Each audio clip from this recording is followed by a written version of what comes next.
ढेंकानाल पत्थर खादान में 2 जनकर मृत्यु घटना विस्फोरण होता 2 जनकर मृतदेह उद्धार कर बड़ अपडेट आसी पहुंचुची। जिलापाल कहते कि बेआईन भाव चली पत्थर खादान बोली जिलापाल कहते ब्लास्टिंग अनुमति नथिबारु सेप्टेम्बर ब्लास्ट बंद होता।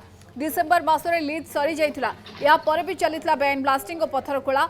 एबे हार तदंत हेबो। दोषी विरुद्ध दृढ़ कार्यानुष्ठान नियाजिबो।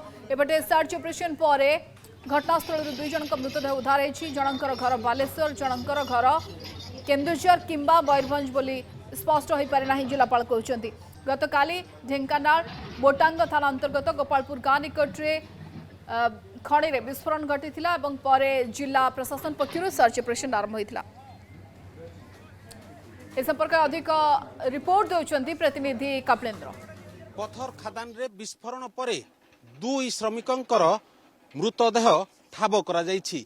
आउ ये होउछि सेही पत्थर खादान जेउठी गतकाली संध्यारे घटिथिला बड़ धरणर विस्फोरण।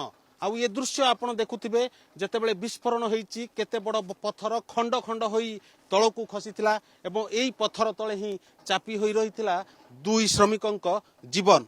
तेबे गतकाली सेमानंकर संध्या जोगु एवं जेहेतु हाथी प्रवण अंचल ए पत्थर खादान भितर को आसी पारि नथिले उद्धारकारी टीम सकाळ हेबा परे ओड्राफ फायर सर्विस एवं स्थानीय पुलिस पक्षरु मिलित भावरे एठी उद्धार कार्य जारी रखा जायतिला एवं ता परे परे ही 2 श्रमिकंकर मृतदेह को ठाब करा जायछि।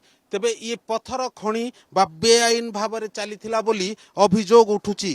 कहा जाउछि गत वर्ष अगस्त मासरु ए पत्थर खादान रो लीज अवधि सरी जाइछि। तथापि किभଳି चलीथिला ए पत्थर खादान डोलामाइट रो खादान से नहीं प्रश्न उठिछि।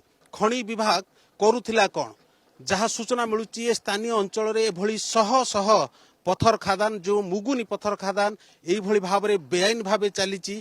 तेबे खणी विभाग ए प्रति कौनसी प्रकार जत्नशील नाही बा या उपरे तदारक करुनी मॉनिटरिंग करुनी से नहीं मध्य स्थानीय अंचल रे प्रश्न सृष्टि होईछि।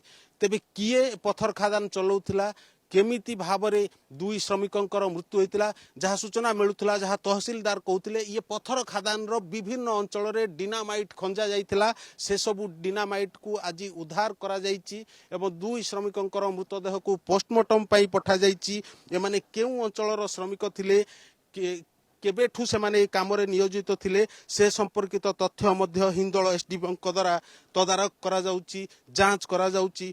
तेबे किभଳି केउ परिस्थिति रे ए खणी को ए पत्थर खादान को बेआईन भाव में किए चलाउथिले से नहीं पुलिस प्रशासन की पदक्षेप नउछि ताहा एबे देखिबाकू बाकी रहिला। ढेंकानाल कैमरा पर्सन श्रीमंत सह कपिलेन्द्र प्रधान, कनक न्यूज।